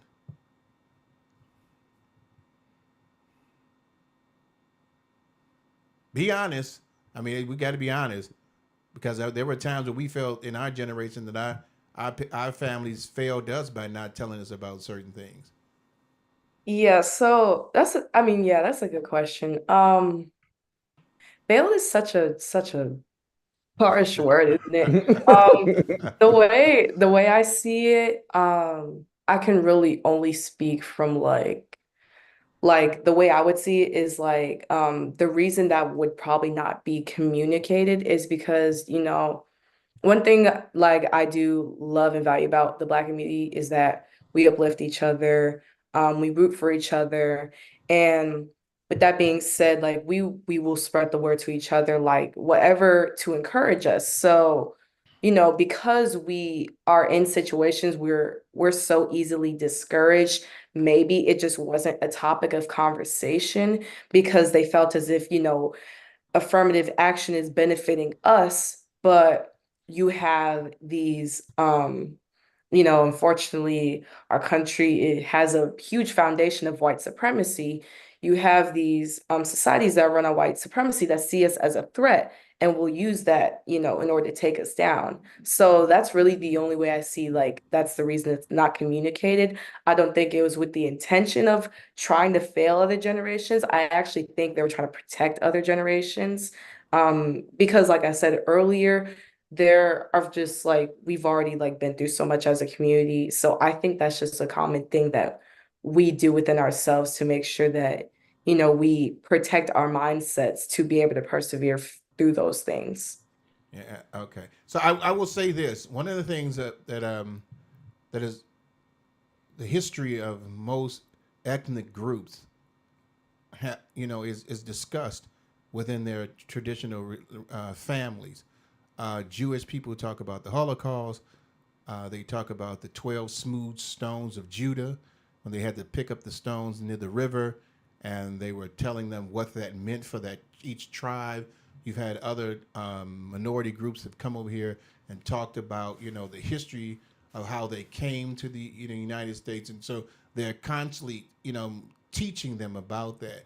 There has been a problem with African Americans not continuously teaching about the struggles that African Americans went through, and that if we're not getting that education in the schools and not getting it in the homes, we find out that we get it thrown in our face in society. So when I mean fail, I don't mean that they tried to, and I understand what you're saying, but when I say is it something that we have not committed to you to help you with it. I'll use a biblical thing. The Bible says, train up a child the way he should go. And when you do that, it'll never depart. Have we missed in our society teaching you about the importance of it to where it doesn't seem like it's relevant to you because it's not something that you hear? Ryan, Michelle. I mean, at least for me in my experience, I know that going to Trinity United Church of Christ, like an unapologetically Black church, that the second affirmative action got outlawed, it was I'm in the sure. so I didn't really miss learning about it. And I think it's more about finding spaces. Like Deacon Shelton has helped me so much and educated me so much in so many ways that I've had those sort of conversations with him. And he's somebody who would bring it up to me. And again, I don't think that really the previous generations can fail us because I feel like they started from zero. And so anything that they can give us is so helpful. And I think that Black people in America in general have been so miseducated in the way that the school system has tried to bring us up and brainwash us in so many different ways that I feel like it's more about finding spaces where the older generations are accepting of you and want to educate you than necessarily failing you. Because I feel like in order to ask the previous generation to educate us, it's to have asked them to be educated themselves. And I feel like in a lot of ways we were, but in a lot of ways we of previous generations have not been. And we're constantly bringing them new information the same way they are to us. Like I know Deacon Shelton mentioned the Tulsa riots. The fact that I'm learning about that, but my grandmother didn't, it's almost impossible for me to ask her to educate me on that and to help me move forward if she didn't even know herself. And so I guess I'd say that anything that they can give us is appreciative. And in a lot of ways, it's almost our job to work from like what our ancestors and what the previous generation has given us to build us up. And also in that same breath to find spaces like Trinity that will like look to educate us. And that's so true. Shameless good plug. You brought up something I was going to share with Sheldon when you talking about the Tulsa riots. Financially, the African Americans there had their own businesses, and the dollar within Tulsa would circulate 36 times within the community. That means it would constantly go in there, so that dollar would be able to feed the community 36 times. And the average now of the dollar in the Black community goes around once. And so that is a dramatic difference of how the financial stability in African American communities are. And that's duly because a lot of times they didn't want to see another Tulsa because, I mean, Tulsa was doing better than most of the surrounding communities there, which were white, and they did not like that. So they came up with some excuse we won't talk about, but they came up with some excuse to destroy that. And the very foundation of that that agenda of blacks spending for themselves and doing for themselves was something they did not want to see again. So that's a lot of reasons why you don't see Black businesses in Black communities. You see other nationalities come in there. You don't see stores and things like that. They say, well, they're just stealing. No, that's not the reason. That's an excuse. That's not the reason. So it's always been that trying to keep that financial dollar down so where that they would have to be dependent, not self-sufficient. I'm going to go to Antoine on that same question. Hope you need me to repeat the question. You got it. I got it. Okay. Okay, so I feel like fail is not the best way, but I feel like again, like education that stemmed from slavery. I think there's generational like missing like there's a generational lack of education on different topics in terms of Blackness and like Black history. Because again, I went to majority Black elementary school with like 90+% Black students, and I didn't learn about the Black Panther Party till like 8th grade. And many other topics in African American history I didn't learn about until 8th grade, maybe even high school. So I feel like again, the miseducation in the educational field is something that has stemmed into the topic of affirmative action as well. Again, I feel like so. And then also again, talking about these topics. So again, there's other topics that we were informed about generationally. So I feel like people like generations before us didn't feel like the affirmative action was the most important topic to discuss to the younger generations at that time. But I feel like now that we're getting more informed about affirmative action is right now, I feel like that we can help generational like education in the affirmative action category and education as well in general, inequality in that spectrum. Now I love these students because they gave such a polished, educated answer, which I love that, and it just makes me think like they think that saying that our generation failed them would be wrong, but it could be these same people that if their mama didn't get them something for their birthday, They failed them. Yeah, that's true. You failed me, Bob. But I do love your answers. And, I will say myself that I think there is a failure in the black community to continuously educate us about our history.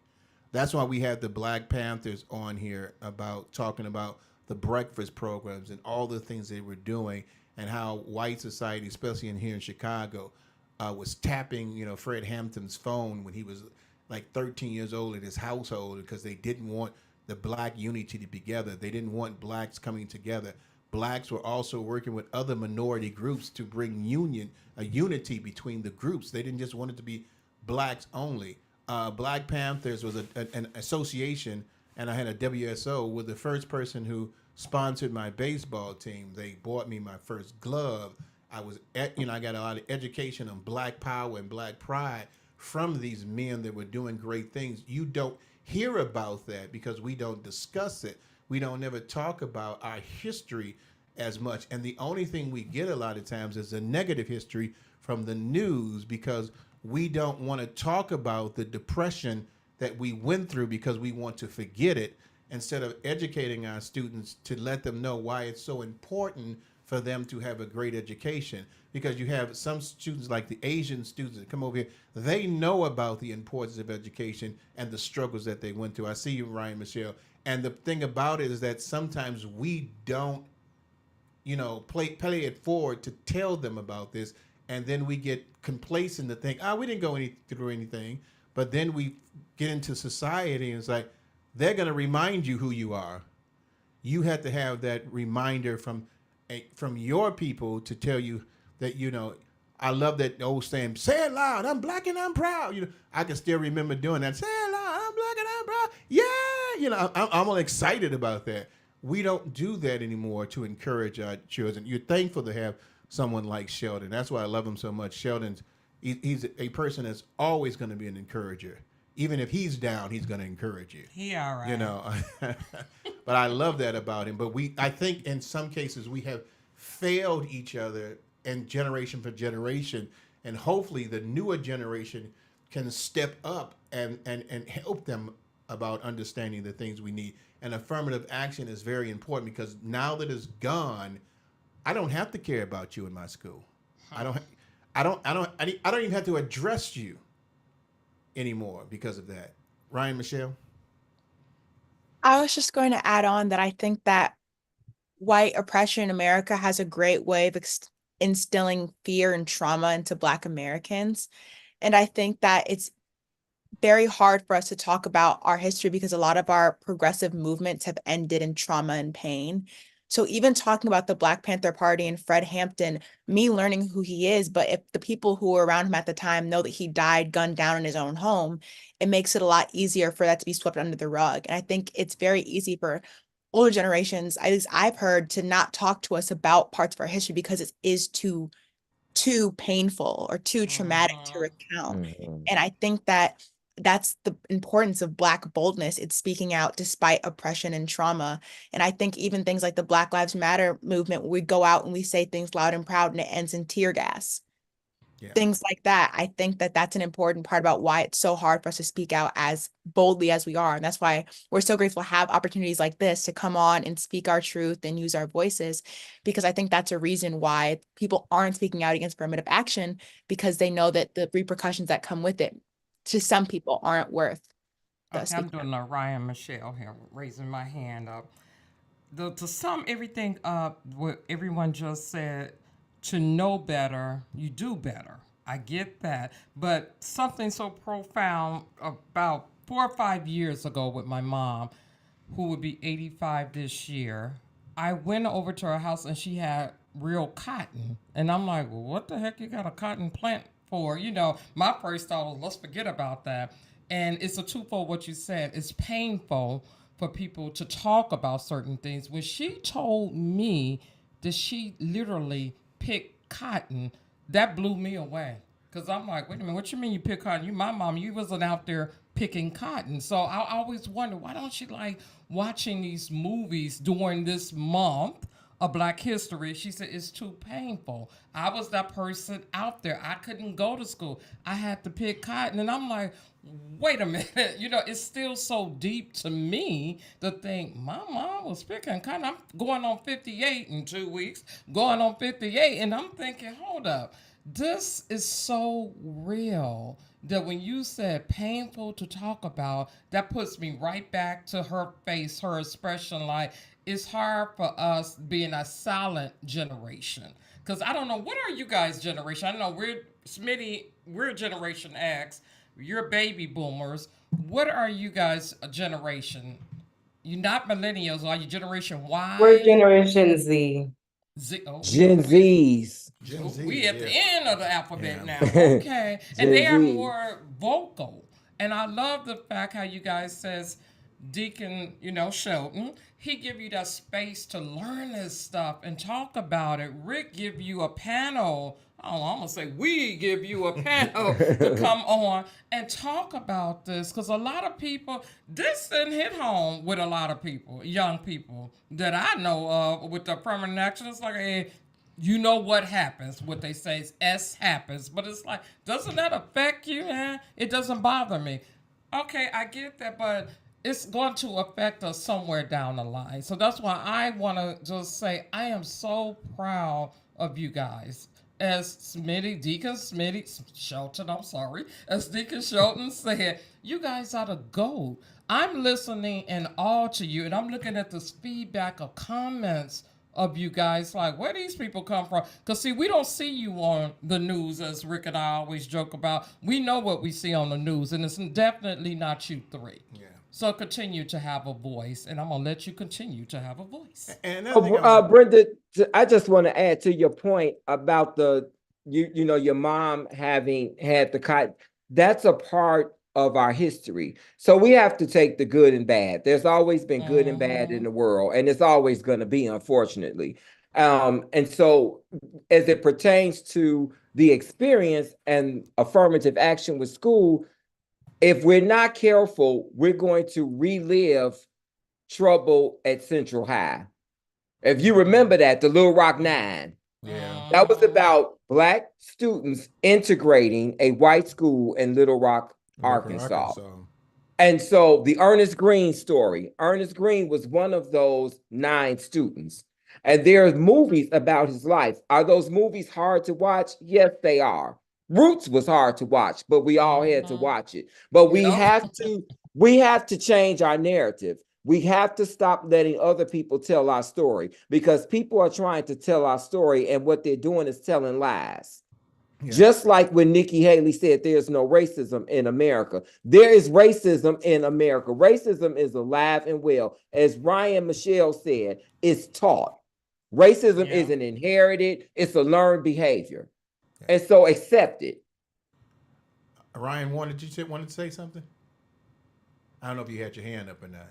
I did like mouth to myself, like okay, that's okay. With certain like narratives of like what happens in our history, like people like also tend to like profit off of it as well, which is also like what Deacon Shelton was saying, like a lot of like, these things that we've learned about and the way that people are being educated about what's going on in our society. Racism is in fact taught to people.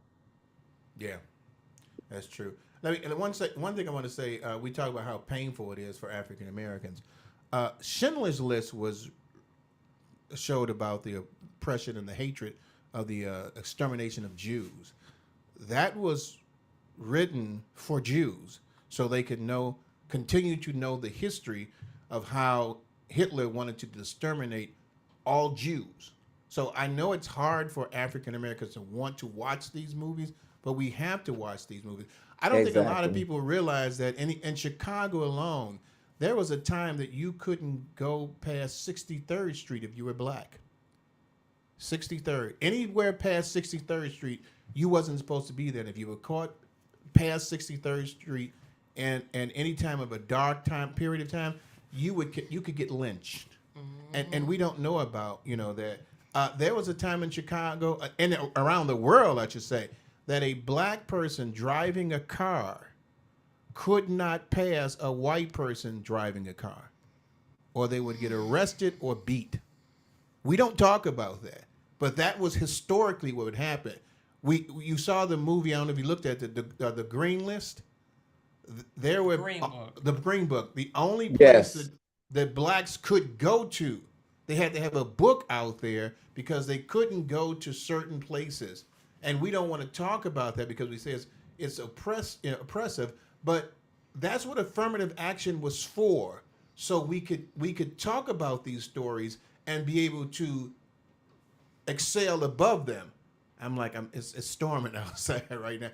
Excel above them, but we don't want to tell those stories. So in essence, myself, I believe we fail our Generation Zs by not letting them know these stories. I mean, the one thing with the car, I just found that out myself with a gentleman that we had on our show last week. I said, my God, it is hailing outside pretty bad. I don't know if that's happening with you all, but I can hear. It's almost like I can't say that. I was gonna say a joke, but I can't say that. It was almost like there was somebody that was not African American was beating at my door because they didn't want me to have this conversation. But there's so much a plethora of history that we don't talk about that if we educate you all in, it shows you the importance of why affirmative action is so pivotal. But because it's painful to us, we don't want to talk about it. I only have but a few minutes left here. I just want to ask you all, and I'm going to start with Warner and then go to Antoine. I'm going to go this way. Like, it's almost like it would be a Z this way, but I'm going to go this way. I want to say to you all, thank you all very much for being on the show with us today. I really appreciate y'all. You've given me a great joy about what's going on. I cannot get this hail out of my mind because it is beating against this house like somebody's trying to break in. But I just want to ask you just an honest question. You don't have to have the polished answer, just an honest question. Are we wasting our time talking about this? Do you or your generation even care about the fact that you're going to live into a world that's going to view you because of the color of your skin? Is it even important anymore to our African American youth, or that they just think that they're strong enough that they can just defeat all? Ryan Warner? Well, no, absolutely not. This is nothing about this is any short of importance. I know like our generation is of course like different as far as like the oppression that we face. Like, there's generations before us that have been through way like worse than what we may ever come to. But it's important that we really understand like how not only like, how we came together, not just came together, but how how our upbringing was as a community to, just realizing that this is the society that we live in. Like we've talked a lot about how people don't really want to talk about the hard history behind African Americans, but it has to be talked about because at the end of the day, like this is the world that we live in. We can't go blindsided and not acknowledge the fact that people will look at African Americans differently because of our race. So, yeah, like I said, like, no, I don't think that this isn't important. I feel like that actually we should encourage our youth to keep having these conversations and to continue gaining the knowledge of everything that we had went through, and just continue to just like uplift each other and to just take that into consideration and how we influence other people in our society to have those positive effects on each other. Antoine? So I feel like these type of conversations are important and it's not a waste of time because again, as more Black students, more minority students are exposed and introduced to post-secondary opportunities such as college and trade schools and military, they want to like conquer those goals and make it to those like gain the education that they want to receive. So I feel like once they get accepted or get to that point, they can't go because they didn't get accepted because of their color or their gender, or maybe they didn't get accepted because they not want to go because they don't feel accepted. I feel like these conversations are important to bring back affirmative action or make it more exposed because again, it's important to have more people who, like our generations were more exposed due to the past generations who were able to have the opportunities that we have. So since we have the opportunities now, we should have the opportunity to get to these opportunities using affirmative action. So I think it's important for our generation to get to these different opportunities, such as college and just different post-secondary opportunities. Ryan, Michelle. I would definitely say that you're not wasting your time talking about this, and this needs to be talked about. I think it's asking the question of, do African American youth want a future? And I think that the answer to that is definitely like a resounding yes. And I think that just comes from more education and more conversations. And again, the conversations about the uncomfortable and the joyous, like all of our amazing accomplishments we have like already done in America, before America, in Africa. Again, I think that is just very important. So you're definitely not wasting your time because it's very important. And Black youth definitely care about our future, even if we don't know what's currently affecting it. All right. Hey, we got about 5 minutes left, and so I'm going to wrap it up. I don't want you all to leave yet because I'm just 1 or 2 minutes afterwards. I'm going to wrap up our session on the SOAR Radio Awards. We have been talking to some amazing individuals here. I want you all just to shout out your names again, going from top Ryan, and then Antoine. Just tell us your names again. Ryan Warner. So hi, my name is Ryan Warner. I am a senior at Whitney Young High School. Ryan Michelle. Hi, I'm Ryan Michelle Dawson. I'm a sophomore at Fenwick High School. Antoine. Hello, my name is Antoine Fowley, and I'm a senior at Chicago High School for Agricultural Sciences. All right. Hey, we've had a great time talking with you. I've got to say one thing. It's because of great people like Sheldon to mentor people, to take the time. Brother, I'm proud of you. Thank you very much for being that person that stands there. About to knock my mic over. Much love to you for what you're doing. And man, keep it up. I mean, the examples that you brought forth here showing that, these are shining stars. And I am so proud to be a part of their lives for a moment, just to talk with them. Even the dog is happy that she's on there. So we appreciate that. We're about to get ready to get off the show. Make sure you check out next Tuesday. It was going to be March the 4th. We're going to be broadcasting out in Rockford, Illinois, for our show then, because we're going to stay out there and do our show at the studio. But if you haven't gotten your tickets for 2024 SOAR Radio Awards, there's still tickets available. Go to Ticketmaster.com. Rockford is not that far. It's about an hour and a half away. You can go there on Monday and come back the same night because it ain't too much to do after that because everything closes there after that. But make sure you check it out. I want to thank our guests again. And so I'm going to end it on here on SOAR Radio. I don't know if Kenny's going to play some music or not, but thank you all for listening, and make sure you're back with us next Tuesday at 7 p.m. See you then. Bye-bye. Bye-bye. You all stay here. Go ahead. Okay, so we're off. Hey, again, thank you all very much. Excellent. I don't give accolades for people that don't deserve accolades. I'm a preacher, so I'm just honest. You all are just awesome to me. I mean, really, really awesome. I'm so proud that I've met you all. You've made me feel good about who I am. You are definitely young, gifted, and black, and I don't expect anything but the best from you all. If I hear that you ain't doing good, I'm gonna come where you are and straighten you out myself. Me and Sheldon gonna come over there and grab. What are you? Did you remember you was on the show? I know you better be doing something good with yourself. So continue to shine. And one thing I want to tell you all: never let anybody dim your light. The person that dims your light already has a dim light. Yeah. And you just got to remember that. No matter what they say, like when I went on that interview and she was discouraging me. It never discouraged me. As Ryan Michelle said, it's just miseducation and ignorance.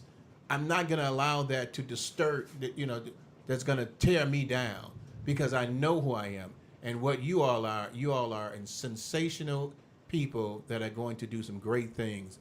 And I thank you all for being on our show. I got one last thing to say. 2 last minute comments. Love them. Janine Hyde Blair said, "You guys are absolutely amazing."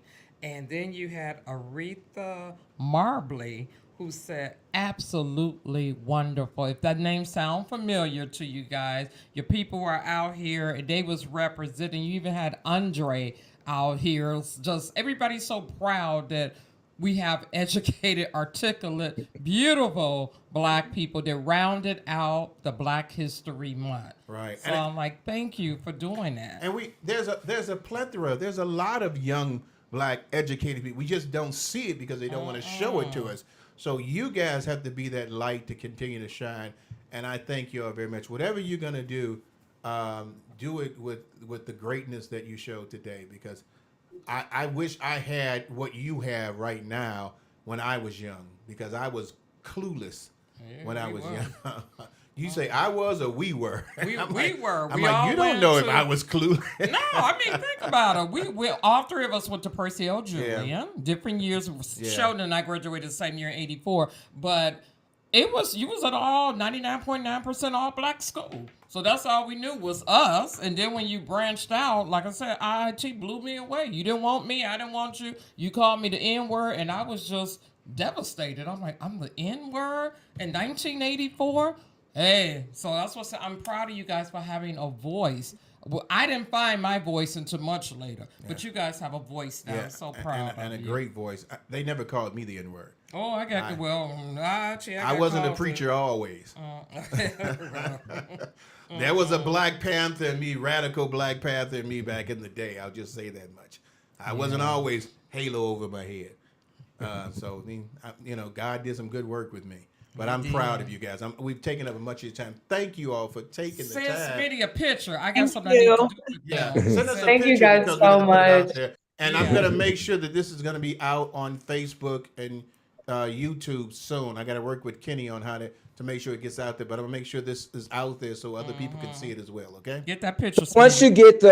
you get the link, Reverend Rick, if you could share that with me, then I can share it with them. Will And do. so I thank you, students, Deacon Shelton, Brother Shelton, love you. I'm proud of you. You are young, gifted leaders. You already know how I feel about you. You've been affirmed and reaffirmed. You've been reassured by me. You are who you are. You make it do what it do, and you made it happen tonight. God bless. Yeah. God bless you guys.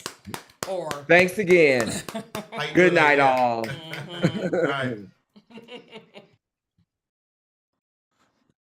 Oh, am I? Okay, so everybody on YouTube and Facebook, you all can go. Everybody on YouTube and Facebook, thank you very much for listening to the show. Make sure you come back next Tuesday at 7 p.m. We're going to be at Rockford Studio, and we're going to be doing our show there after the SOAR Awards, talking to people, and so it's going to be great. So get ready for that, and we'll see you all next Tuesday at 7 p.m. at Facebook and YouTube. See you later. Bye-bye.